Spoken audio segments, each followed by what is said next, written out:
똑똑하고 깨어있는 투자자들은 비트코인을 하루빨리 더 매집하기 위해서 가속 페달을 밟을 것입니다. 네, 여러분 반갑습니다. 비트캐쳐입니다. 현재 지금 크립토 시장 그리고 전 세계 자본 시장에 얼마나 큰 물결이 움직임이 바뀌고 있는지 그것을 우리는 캐치해야 나중에 시간이 지나고 나서 후회하지 않을 수 있다. 이번에 블룸버그 ETF 선임 애널리스트인 에릭 발추나스가 새로운 블랙록의 비트코인 현물 ETF 광고가 방금 게재됐다 라고 하면서 어드바이저의 친화적인 분위기가 강하고 카테고리 유동성 왕의 자리를 빼앗기기 직전의 블랙록은 더 많은 광고를 통해 키를 노리는 것이 합리적이다. 왜 지금 세계 1위 자산 운용사 현재 자본 세력 1위인 블랙록은 왜 이렇게 비트코인 ETF를 홍보하고 지금 투자자들에게 어필을 하고 있을까? 여러분들이 아셔야 되는 사실,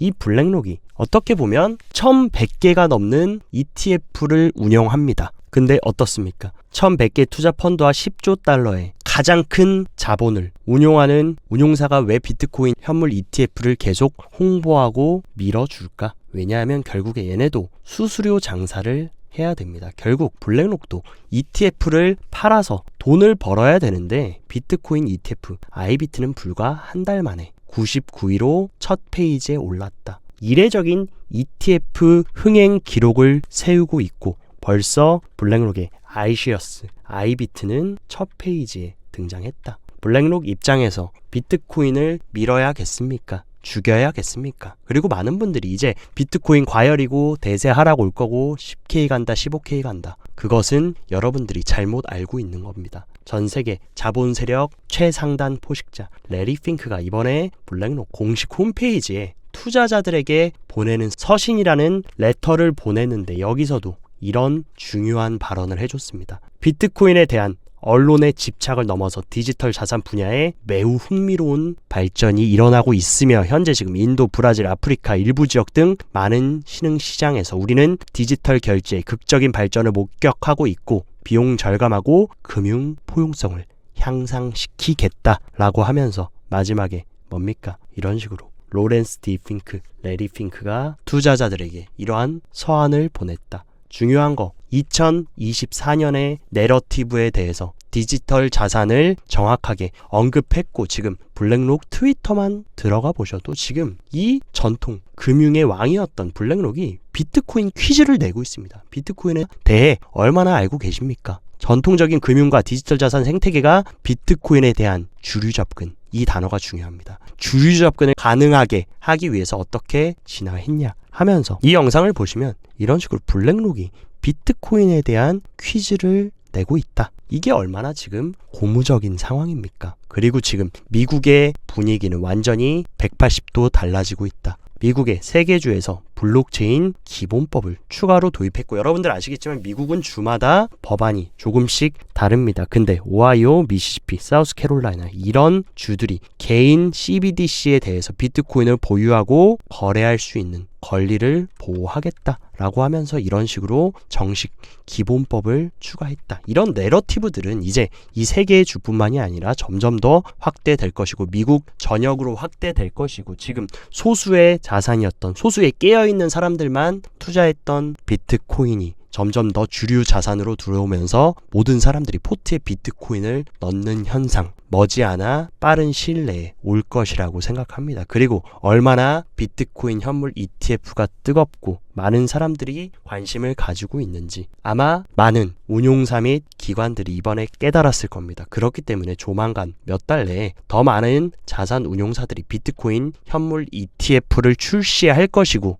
지금 뱅크 오브 아메리카, 골드만삭스, 웰스파고, JP모건 등등 이런 주류 기관들조차 이제 너도 나도 비트코인 팔려고 뛰어들 것이라는 겁니다. 그것을 어디서 증명했냐? 이번 크립토 펀드로 들어온 자금의 유입량을 보십시오. 과거 데이터와 비교했을 때 전례 없는 수준의 기관들의 자금이 시장으로 유입됐고 더 중요한 사실, 비트코인으로 유입이 지금 전례 없는 수준으로 들어오고 있다. 또 하나 우리가 조금 주목해야 되는 것은 이더리움에 대한 기관들의 자금도 유입이 되고 있고 이 상승을 지금 누가 주도하고 견인하고 있습니까? 바로 미국 미국에서 지금 엄청난 이번 크립토 사이클, 블랙록 피델리티를 필두로 최대의 자본 세력들을 등에 업고 비트코인이 미국에서 엄청난 항해를 시작하려는 모습을 보여주고 있습니다. 그렇기 때문에 고래들한테 우리가 모든 비트코인을 함부로 넘겨주면 안 된다라고 제가 여러 번 강조해서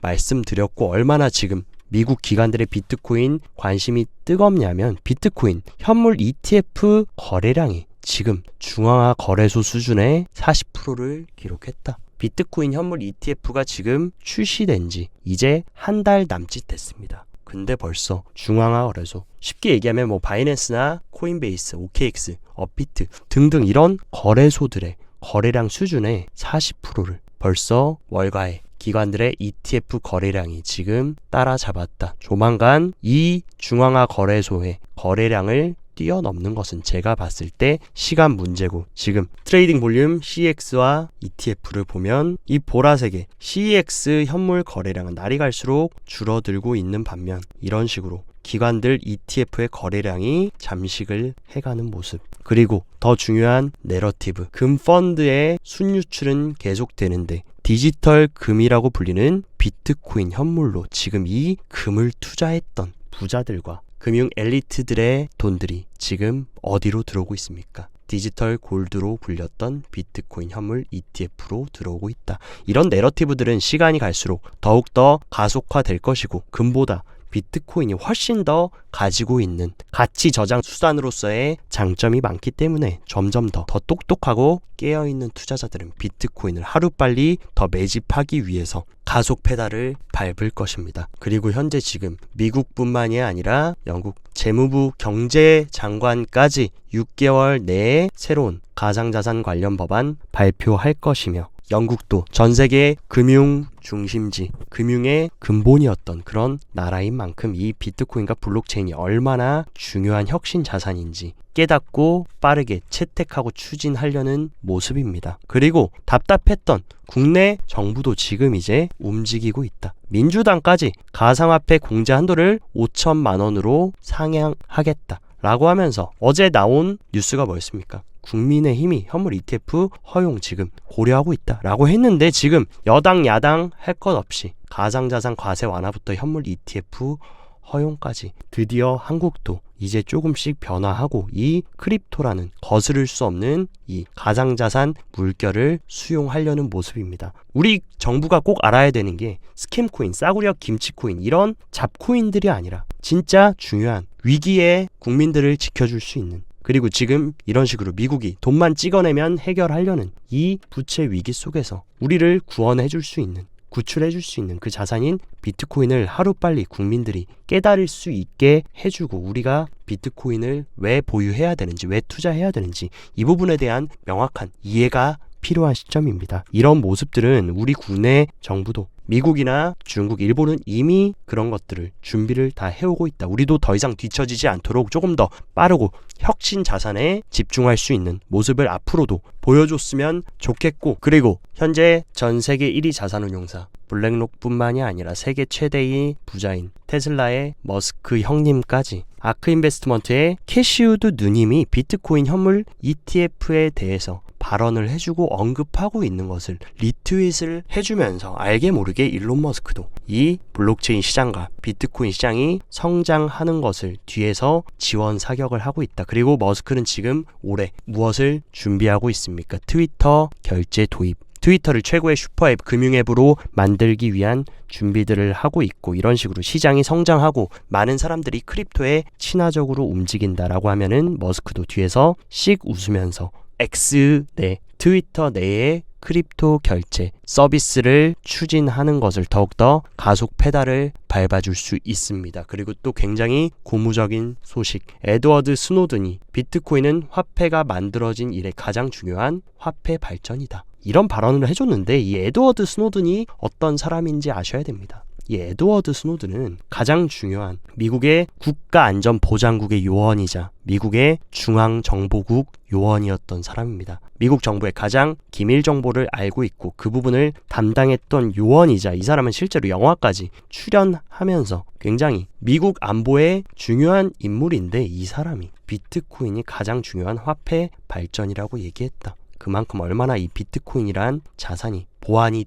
뛰어나고 우리가 주목해야 될 돌연변이 신생 자산인지에 대해서 이 국가안보 요원조차 발언을 해주고 있고 제가 항상 말씀드렸던 거 결국에 24년, 25년 시장이 상승할 수 있는 이유는 결국에 유동성입니다. 지금 미국 같은 경우는 미국 상업용 부동산 그 리스크로 인해서 지역은행들이 위기에 빠졌고 이것을 또 구출하기 위해서 또다시 파월과 옐런 의장이 돈을 찍어낼 수 있다라고 말씀드리면서 그렇기 때문에 올해 대선도 앞두고 있는 만큼 시장을 견인해 줄 거다라고 말씀드렸는데 세계 G2인 중국까지 기준금리를 6개월 만에 전격 인하하겠다라고 하면서 사실상 기준금리 역할하는 대출 우대금리 LPR을 중국 중앙은행인 인민은행이 이런 식으로 유동성을 풀어주겠다. 세계 1위와 2위 경제국들이 지금 모두 다 지금 돈을 풀고 유동성을 공급해준다라고 하면은 점점 더 이 화폐의 가치는 떨어질 것인데 이 마구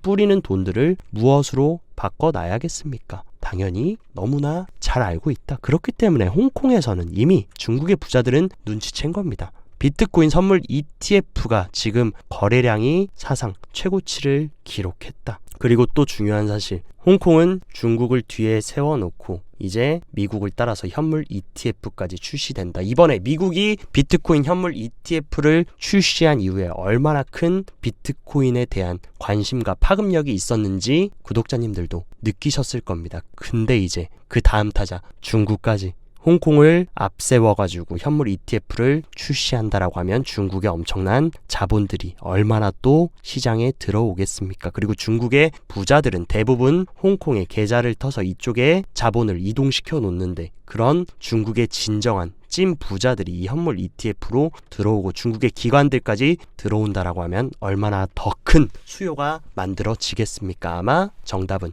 여러분들이 더 잘 아실 거고 현재 지금 이런 전 세계 매크로의 흐름, 크립토 개별 시장의 흐름까지 결과적으로 한 방향을 가리킵니다. 근데 아직도 비트코인을 인정하지 않고 거품이다, 버블이다 하면서 대세 하락론을 보시는 분들한테 저는 질문하고 싶습니다. 비트코인 반감기까지 이제 딱 대략 60일도 채 남지 않았고 이제 방금 말씀드렸던 홍콩의 비트코인 ETF까지는 3달 남짓 남았고 그리고 이더리움 ETF 최종 데드라인까지 이제 100일이 채 남지 않았고 가장 중요한 미국의 대선까지 이제 260일이 남았습니다. 근데 재밌는 사실 왜 아직도 비트코인이 저점이냐? 아무도 아직 낙관적이지 않다. 물론 제 방송을 보시는 분들은 크립토에 관심도 많고 제 개척 구독자님들은 비트코인, 크립토를 사랑하시는 분들이기 때문에 너도 나도 다 현재 지금 비트코인을 하는 것 같지만 막상 까보면 아직도 비트코인이다, 코인이다 하면은 사기다, 쓰레기다 인정 안 하는 사람이 10중 8구입니다. 그렇기 때문에 이런 엄청난 호재들이 기정사실화되어서 기다리고 있는데도 불구하고 아직